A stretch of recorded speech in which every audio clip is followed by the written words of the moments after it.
رکوع اور آیات کی تعداد، اس سورت میں 1 رکوع اور 4 آیتیں ہیں۔ سورہ اخلاص کے اسماء یعنی اس کے نام اور اس کی کیا وجہ ہے اتنے سارے نیمز ہونے کی، مفسرین نے اس سورت کے تقریباً 20 نیمز ذکر کیے، 20 نام، ان میں سے 4 میں آپ کو بیان کرتا ہوں۔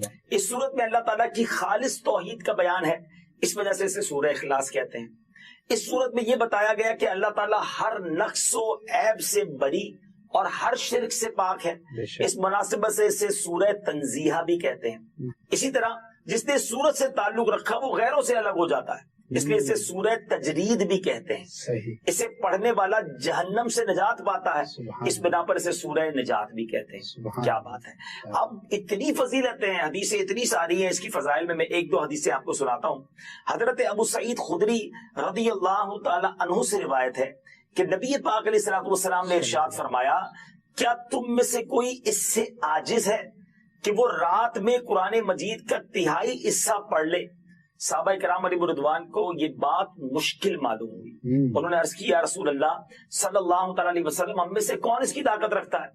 آپ علیہ الصلوۃ والسلام نے ارشاد فرمایا، سورہ اخلاص 1/3 قرآن کے برابر، 1/3 آف قرآن کے برابر۔ اٹ مینز اگر آپ 3 بار سورہ اخلاص پڑھ لیں، اتنی اللہ کی رحمت ہے کہ پورے قرآن کا ثواب مل جائے گا۔ سبحان اللہ۔ ایک اور حدیث پاک، یہ حدیث بھی بخاری شریف کی تھی، بخاری شریف کی ایک اور حدیث پاک، حضرت عائشہ صدیقہ رضی اللہ تعالی عنہا فرماتی ہے، نبی پاک علیہ الصلوۃ والسلام نے ایک شخص کو لشکر میں روانہ کیا، جب لشکر واپس آیا تو لوگوں نے کہا کہ حضور یہ شخص جو ہے یہ سورہ اخلاص نماز پڑھاتے ہوئے پڑھتے تھے، جب بھی نماز پڑھاتے سورہ اخلاص پڑھتے الحمد شریف کے بعد۔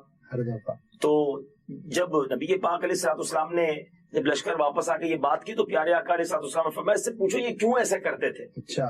تو انہوں نے جب لوگوں نے ان سے پوچھا تو انہوں نے کہا کہ یہ سورت رحمان کی صفت ہے، اس وجہ سے میں اسے پڑھنا پسند کرتا ہوں۔ سبحان اللہ۔ پیارے آقا علیہ الصلوۃ والسلام نے ارشاد فرمایا، اسے بتا دو کہ اللہ تعالیٰ اس سے محبت کرتا ہے۔ سورہ اخلاص سے محبت کرنے والے سے اللہ تبارک و تعالیٰ محبت فرماتا ہے۔ کیوں نہ ہم سورہ اخلاص کو بہت زیادہ کثرت سے پڑھیں۔ اب سورہ اخلاص نازل کیوں ہوئی؟ سبحان اللہ، اس کا جو بیک گراؤنڈ ہے نا، کمال کا بیک گراؤنڈ۔ اب نبی پاک علیہ الصلوۃ والسلام نے جب غیر مسلموں کے سامنے، کفار کے سامنے اللہ رب العزت کا نام لیا، پیغام دیا، اللہ وحدہ لا شریک کی طرف بلایا، تو انہوں نے طرح طرح کے سوال کیے۔ کوئی کہتا کہ اللہ کا نسب کیا ہے، کوئی کہتا تھا کہ وہ سونے کا ہے یا چاندی کا ہے، لوہے کا ہے یا لکڑی کا ہے، کس چیز کا ہے، کیا کھاتا ہے، وہ کیا پیتا ہے، ربوبیت اس نے کس سے ورثے میں پائی ہے، اس کا کون وارث ہوگا؟ اس کے جواب میں اللہ تعالیٰ نے سورت نازل فرمائی اور اپنی ذات و صفات کا بیان فرما کر معرفت کی راہ واضح فرما دی، یعنی بتا دیا کہ اس کا کوئی شریک نہیں، اس کا کوئی والد نہیں، اس کا کوئی بیٹا نہیں۔ سبحان اللہ، کیا تفصیل کے ساتھ یہ مختصر سورت ہے مگر کتنی جامع ہے۔ تو بار بار پڑھیے، اس کے ترجمے پر غور کیجیے، اس کی تفسیر پر غور کیجیے، اللہ سے محبت بڑھتی چلی جائے۔ درود پاک کب کب کہاں کہاں اور کیسے کیسے کام آتا ہے۔ ایک بہت ہی خوبصورت واقعہ، بڑا ایمان افروز واقعہ ہے جو میں آپ کے سامنے پیش کرتا ہوں۔ ایک دوست نے اپنے ایک دوسرے دوست کو قرض دیا، اور جب اس نے قرض دیا تو وہ قرض ایک بڑی اماؤنٹ تھی، 3000 دینار۔ وہ ٹائم آ گیا جب اس ٹائم وہ قرض لینے کے لیے اپنے دوست کے پاس گیا کہ بھائی مجھے میرے پیسے واپس دو، تو اس نے کہا کہ پیسے تو نہیں ہے میرے پاس، میں کولیپس ہو گیا ہوں، بزنس اب میرا ختم ہو گیا ہے، میں تمہاری رقم نہیں دے سکتا۔ اس نے ایک اور ٹائم دے دیا اسے کہ ٹھیک ہے اب اتنے وقت دنوں کے بعد میں دے دوں گا۔ وہ ٹائم بھی گزر گیا، اور جب وہ ٹائم بھی گزر گیا تو اس کے بعد اس دوست نے کہا کہ اب تو پیسے دے دو بھائی، میرا ٹائم پورا ہو گیا ہے۔ پھر نہ دے سکا ٹائم، آخر کار معاملہ جو ہے وہ کورٹ میں چلا گیا، قاضی کے پاس چلا گیا۔ اب قاضی نے جس کو پیسے دینے تھے اس کو بلایا اور کہا کہ بھائی آپ کو اس کے پیسے دینے ہیں؟ کہتا ہے ہاں پیسے تو دینے ہیں۔ تو کہا پھر دیتے کیوں نہیں ہو؟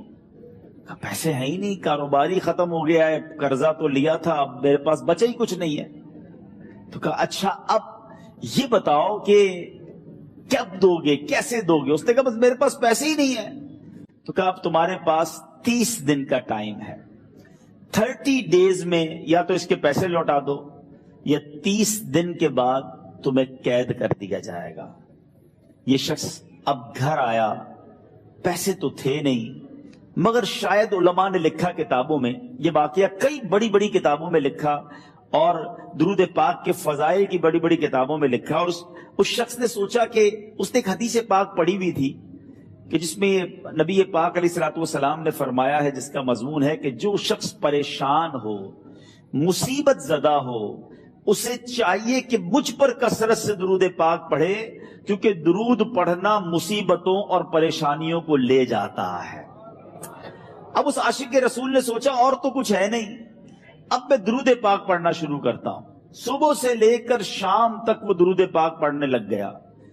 27 دن گزر گئے، only 3 days left، 3 دن باقی تھے قاضی کے پاس جانے میں۔ 27 دن گزر گئے درود پڑھتے پڑھتے۔ جب 28ویں رات آئی تو آنکھیں تو بند ہوئیں، مگر خواب میں اسے ایک آواز آئی، گھبراؤ نہیں، تمہارا قرضہ ادا کر دیا جائے گا، تمہارا مسئلہ سالو ہو جائے گا۔ صبح اٹھتا ہے، درود پاک پڑھ رہا ہے، مگر کہتا ہے یہ آواز سے تو مسئلہ حل نہیں ہوگا، پیغام کیا ہے اسے سمجھ نہ آیا۔ 28واں دن گزر گیا، 29ویں رات آ گئی، مگر اب آنکھیں بند ہوئیں اور قسمت جاگ اٹھی۔ نبی پاک صاحب لولاک صلی اللہ تعالی علیہ وسلم خواب میں تشریف لائے اور پیارے آقا صلی اللہ تعالی علیہ وسلم نے فرمایا گھبراؤ نہیں، علی بن عیسیٰ وزیر کے پاس جاؤ، وہ تمہارا قرضہ ادا کر دے گا۔ اب یہ عاشق رسول صبح اٹھا تو ویری فریش، حشاش بشاش کہ اب تو کام ہو گیا، نبی پاک نے خواب میں آ کر بشارت دی ہے۔ مگر پھر ذہن میں سوال آیا کہ علی بن عیسیٰ کے پاس جاؤں گا تو ثبوت کیا ہے، پروف کیا ہوگا؟ میں جا کر اس کو کہوں گا کہ میرا قرضہ دے دو، تو ایسے تو قرضہ نہیں دے دینا، اور میں نے اس کو کہا کہ مجھے نبی پاک نے خواب میں کہا ہے، اور اس نے اگر مجھ سے کوئی نشانی مانگی تو میں نشانی کیا دوں گا؟ آخری دن تھا، 29واں دن تھا، وہ بھی درود پڑھتے پڑھتے گزر گیا۔ 30th نائٹ آ گئی، صبح وہ دن ہے جب عدالت میں جانا ہے۔ اب اس رات پھر نبی پاک علیہ الصلوۃ والسلام خواب میں تشریف لائے اور آقا علیہ الصلوۃ والسلام نے فرمایا کہ علی بن عیسیٰ وزیر کے پاس جاؤ، وہ تمہارا قرض ادا کر دے گا۔ کہ حضور چلا تو جاؤں گا، لیکن اگر وزیر نے مجھ سے کوئی نشانی طلب کی تو میں کیا جواب دوں گا؟ پیارے آقا علیہ الصلوۃ والسلام نے کمال کا ارشاد فرمایا کہ علی بن عیسیٰ سے کہنا کہ تم روزانہ فجر کی نماز کے بعد 5000 بار درود پاک پڑھتے ہو، یہ راز فقط تم جانتے ہو اور تمہارا رب جانتا ہے۔ اب یہ جب صبح اٹھا تو ایک نشانی بھی مل چکی تھی۔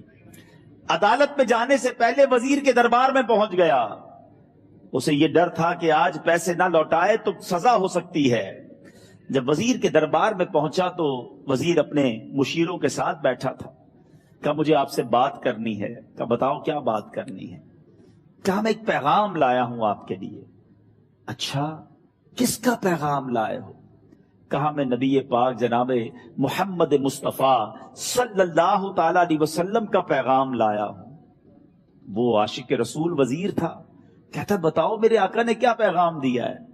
کہ حضور میں 3000 دینار کا مقروض ہوں، آج آخری دن ہے اور میرے آقا نے مجھے بشارت دی ہے کہ آپ سے کہوں کہ آپ میرا قرض ادا کر دیجئے۔ علی بن عیسیٰ کہتا ہے کوئی ثبوت ہے آپ کے پاس؟ ہے کوئی دلیل بھی ہے آپ کے پاس؟ میں کیسے مان لوں کہ آپ کو نبی پاک علیہ الصلوۃ والسلام نے بھیجا ہے؟ عاشق رسول کہتا ہے خالی ہاتھ نہیں آیا، میرے آقا نے مجھے دلیل بھی عطا فرمائی ہے، مجھے ایک ایویڈنس بھی دیا ہے، اور پروف یہ ہے حضور کہ آپ روزانہ صبح فجر کی نماز کے بعد نبی پاک صلی اللہ تعالی علیہ وسلم کی بارگاہ میں درود و سلام کا نذرانہ پیش کرتے ہیں، جب تک 5000 کا عدد پورا نہیں ہوتا آپ اس وقت تک کسی اور سے بات نہیں کرتے۔ اور اے وزیر صاحب یہ راز صرف آپ کو پتا ہے اور آپ کا رب جانتا ہے۔ اللہ اکبر، وہ وزیر تو جس کو کہے نا جھوم اٹھا، ایسا عاشق رسول وزیر تھا جو روزانہ صبح 5000 درود پڑھتا ہو، اس کی تو عید ہو گئی نا۔ وہ کہتا ہے مرحبا یا رسول اللہ، میرے آقا نے میرے درود قبول کر لیے، اس سے بڑھ کر میرے لیے سعادت کیا ہوگی۔ اب یہ وزیر اپنے سیٹ سے اٹھتا ہے، اپنے کمرے میں جاتا ہے، تھوڑی دیر بعد واپس آ کر اس عاشق رسول کے ہاتھ میں 3000 دینار رکھ کر کہتا ہے حضور پہلے 3000 دینار تو نبی پاک کا حکم کی میں ادب سے بجا لاتا ہوں، میرے آقا نے جو حکم فرمایا یہ 3000 دینار آپ کو پیش کرتا ہوں، حضور ایک اور 3000 دینار لیجئے۔ میرے گھر آپ آئے، اتنی اچھی خبر سنائی، آپ نے قدم رنجا فرمایا، یہ 3000 اس کا نذرانہ ہے، اور ایسا کیجئے 3000 اور لیجئے، اس سے اپنے بچوں کے لیے کچھ چھوٹا موٹا کام شروع کیجئے، اور ایک وعدہ کر کے جائیے، آج کے بعد زندگی میں آپ کو جب بھی کوئی کام پڑے میں آپ کا بھائی ہوں، مجھے یہ خدمت کا موقع دیجئے گا۔ اللہ اکبر، وہ مقروض جو ایک رات پہلے 3000 دینار کا مقروض تھا، ہو سکتا ہے اس کے بیک آف مائنڈ یہ بھی چل رہا ہے، کیونکہ کوڑ کی بیماری وہ ہوتی ہے کہ جس سے لوگ نفرت یا حقارت کرتے ہیں۔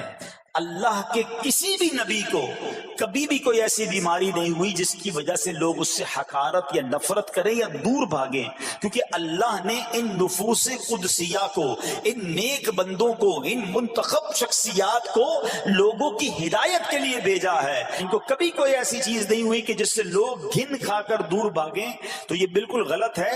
البتہ آپ کے جسم پر آبلے تھے، پھوڑے تھی، اور اللہ اکبر، آپ اس حال میں کیا رب سے عرض کرتے تھے؟ آپ عرض کرتے تھے، قرآن میں یہ الفاظ موجود ہیں، انی مسنی الضر وانت ارحم الراحمین۔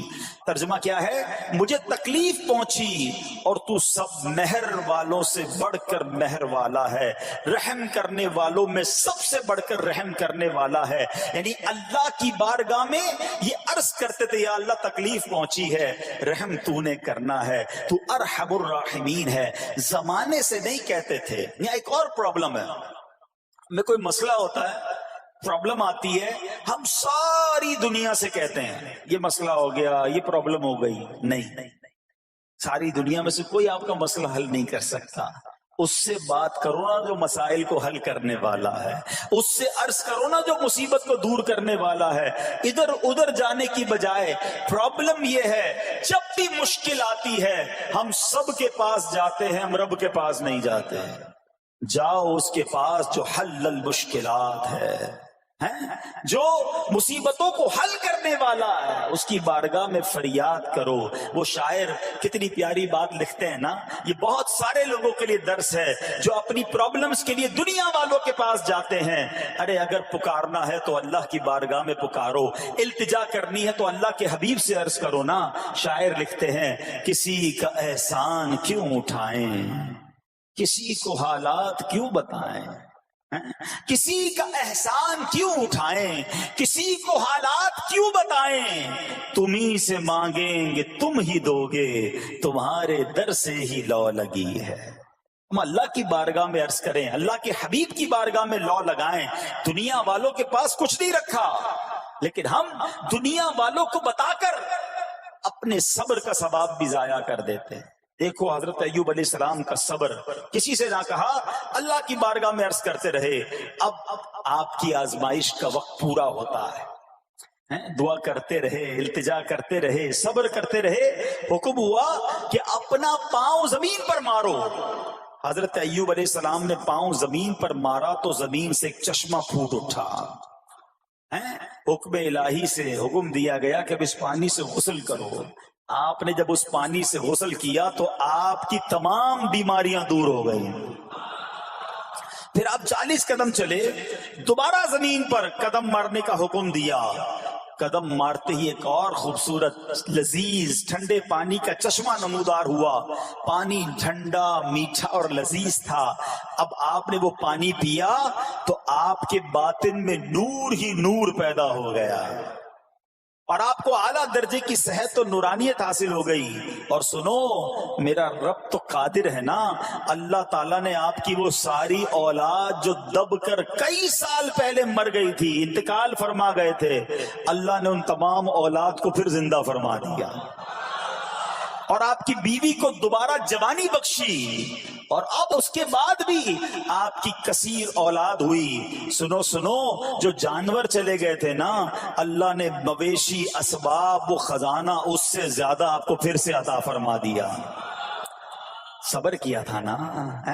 ان اللہ مع الصابرین. اچھا، یاد سب کو ہے یہ آیت، بچپن سے یاد ہے، اللہ صابروں کے ساتھ ہے، صبر کرنے والوں کے ساتھ ہے. مگر صبر کرنا نہیں ہے، امتحان آنا ہے تو صبر کرنا نہیں ہے. آیت سب کو پتا ہے. اچھا، جس کے ساتھ پرابلم ہو جائے نا، اس کو بھی بندہ درس دینے جا رہا ہوتا ہے، بھائی صبر کرنا، اللہ آپ کو صبر دے. لیکن جب اس پر امتحان آتا تو یہ صبر کرتا نہیں ہے. دوسروں کو درس دے رہا تھا، آج تیری باری آئی ہے نا، تو صبر کا دامن نہ چھوڑیں. میں آپ کو ایک بات سوال پوچھنا چاہتا ہوں. آج کل ہم بڑے لوگوں سے تعلقات کیوں بنانے کی کوشش کرتے ہیں؟ یار جب کوئی مشکل ٹائم آئے گا نا تو یہ بندہ کام آئے گا. یہ پیسے والا دوست ہے، یہ اس کے تعلقات بہت ہیں، اس کی گورنمنٹ میں بات ہے، اس کی وکیلوں میں بات ہے، 4-5 ایسے دوست ہونے چاہیے. یہ ڈاکٹروں کے اندر بڑی اچھی اس کی دوستی ہے، کوئی ڈاکٹر کا بھی کام آئے گا تو یہ بندہ کام آ جائے گا. ہم دنیا والوں سے تعلقات اس لیے بناتے ہیں تاکہ یار مصیبت آئے تو یہ بندہ کام آئے. اور نارملی اکثر ایسا ہوتا ہے کہ جس سے امید رکھی ہوتی ہے مصیبت کے وقت وہ غائب ہو جاتا ہے. رسول اسلام کی زندگی میں ایک اور واقعہ یہ ہوا کہ جب آپ بیمار تھے، آپ کو پتہ جب بندہ بیمار ہوتا ہے تو بعض اوقات اس کی طبیعت میں کیفیات بھی ہوتی ہیں. تو آپ نے اپنی زوجہ کو پکارا، تو آپ کی زوجہ کچھ دیر میں حاضر ہوئی. تو آپ نے جلال میں آ کر اس کو 100 درے، اپنی زوجہ کو 100 کوڑے مارنے کی قسم کھا لی.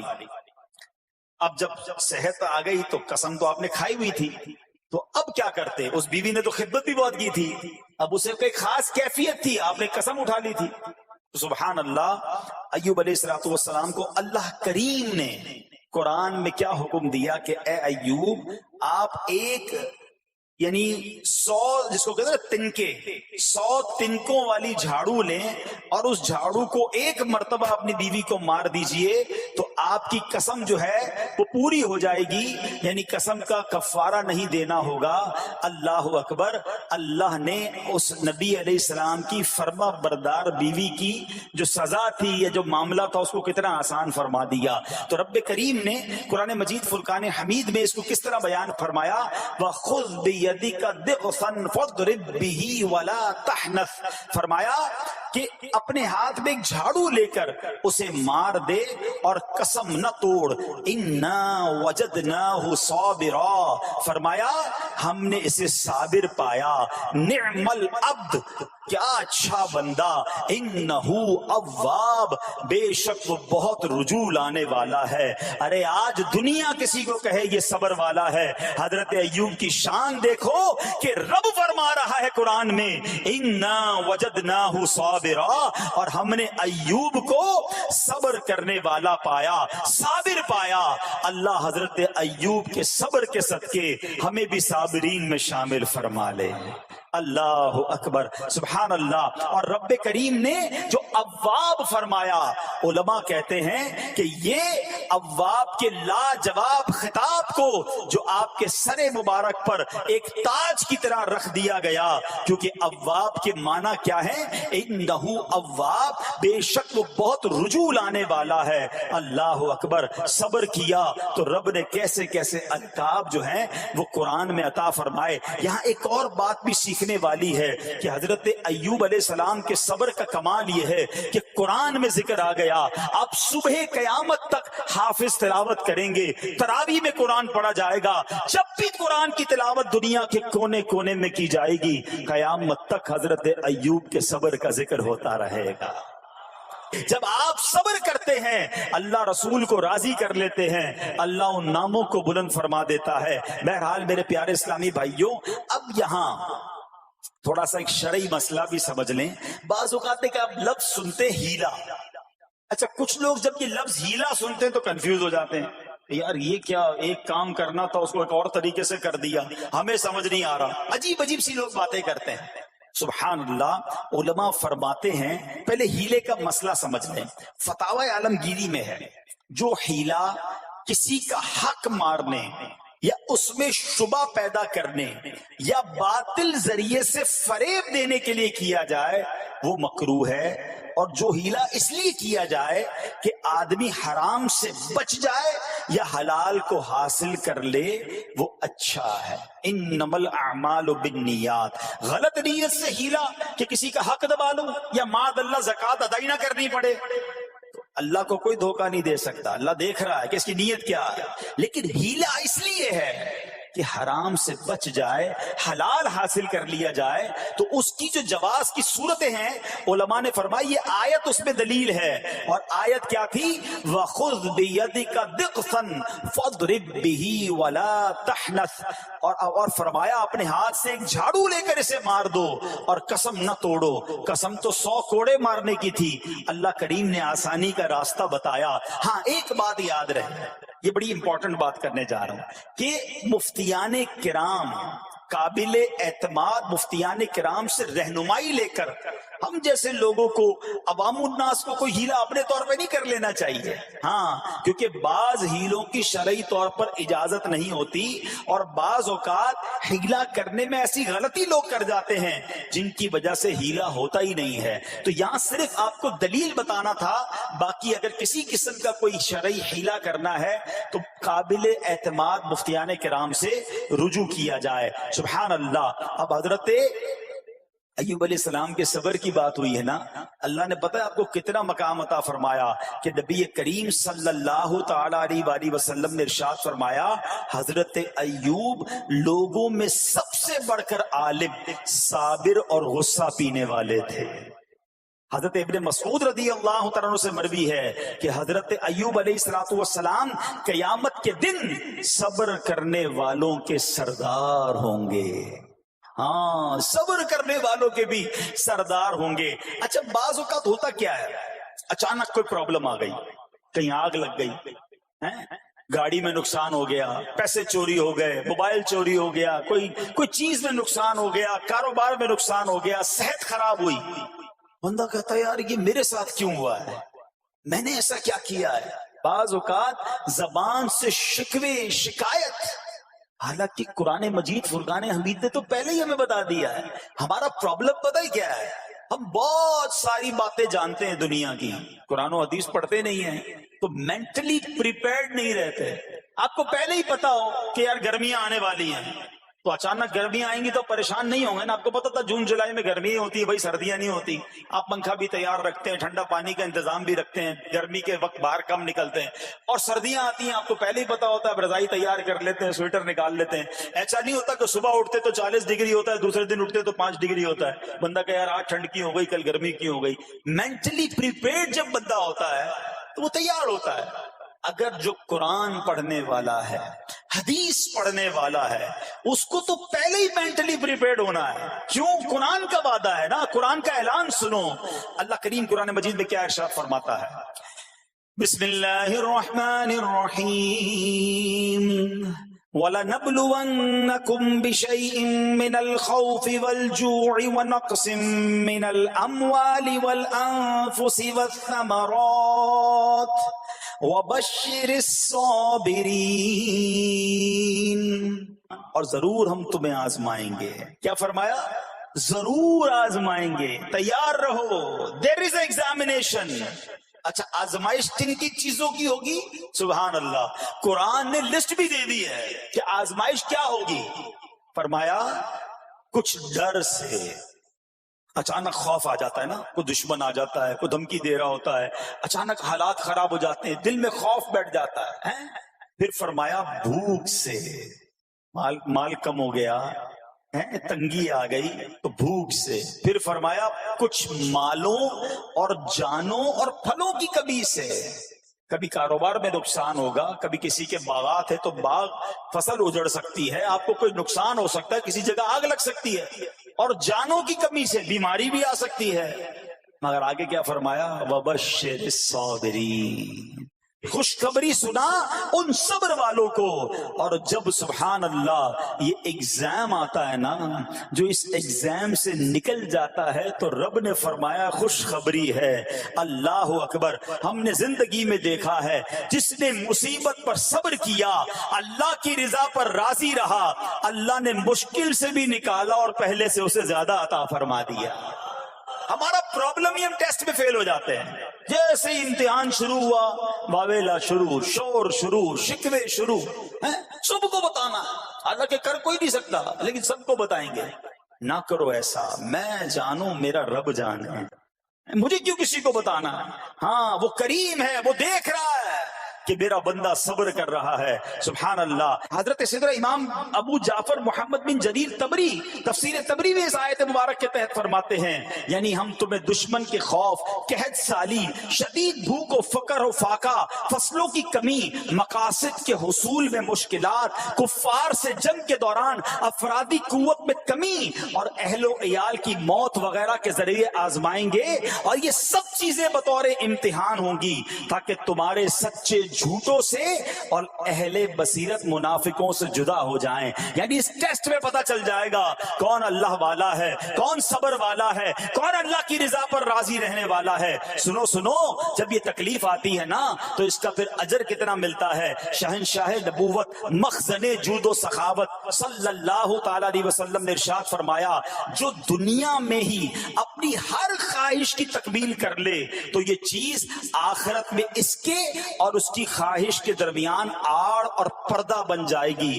اور جو مالداروں کی زینت کی طرف اپنی نگاہیں دراز کرے تو وہ آسمان والوں کے سامنے بے عزت ہو جاتا ہے. اور جو شدید بھوک پر صبر کرے اللہ عز و جل اس کو جنت الفردوس میں جہاں چاہے گا ٹھکانہ عطا فرمائے گا.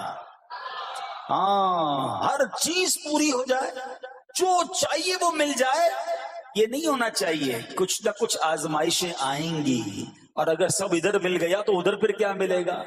ہم اللہ سے یہ دعا کرتے ہیں کہ ادھر بھی عطا فرمائے، ادھر بھی محروم نہ کرے. ہاں، ہمیں ڈرتے بھی رہنا چاہیے کہ یار میں جو مانگتا ہوں ادھر مل جاتا ہے، کہیں وہاں محروم نہ رہ جاؤں. تو آزمائش آئے تو صبر کرنا چاہیے، اللہ کی رضا کے طور پہ زندگی گزارنی چاہیے. ایک بار نبی پاک علیہ الصلوۃ والسلام انصار کے پاس تشریف لے گئے تو فرمایا کیا تم مومن ہو؟ بڑا کمال کا سوال جواب ہے، ذرا غور کیجئے. ہمارے پاس بھی کوئی آ کر کہے کہ کیا تم مومن ہو تو ہم کیا جواب دیں گے؟ صحابہ خاموش رہے. سیدنا فاروق اعظم نے کہا حضور ہاں ہم مومن ہیں. شاید ہمارا بھی جواب یہی ہوگا مومن ہے. مگر اگلا سوال سنو نبی پاک علیہ الصلوۃ والسلام کا. فرمایا کہ اگر تم مومن ہو تو تمہارے ایمان کی علامت کیا ہے؟ ہاں، اب ہم سے کوئی یہ سوال کرے تو ہم جواب کیسے دیں گے؟ بھائی تم کہہ رہے ہو مومن ہیں، واٹ از دا سمپٹمز؟ کوئی نشانی، کوئی علامت تو بتاؤ نا. اب یہ سوال کرنے والے کون ہیں؟ پیارے آقا صلی اللہ تعالی علیہ وآلہ وسلم. صحابہ سامنے بیٹھے ہیں. ارشاد فرمایا مومن ہو تو علامت کیا ہے؟ کیا شاندار جواب دیا کہ صحابہ کرام نے کہ ہم جب فراخی کی حالت ہوتی ہے نا، آسانی ہوتی ہے تو ہم شکر ادا کرتے ہیں. جب آزمائش آتا ہے، کوئی پرابلم آتی ہے، ہم صبر کرتے ہیں اور اللہ کے فیصلے پر راضی رہتے ہیں. نبی اکرم علیہ الصلوۃ والسلام نے جواب میں کیا فرمایا؟ رب کعبہ کی قسم تم مومن ہو.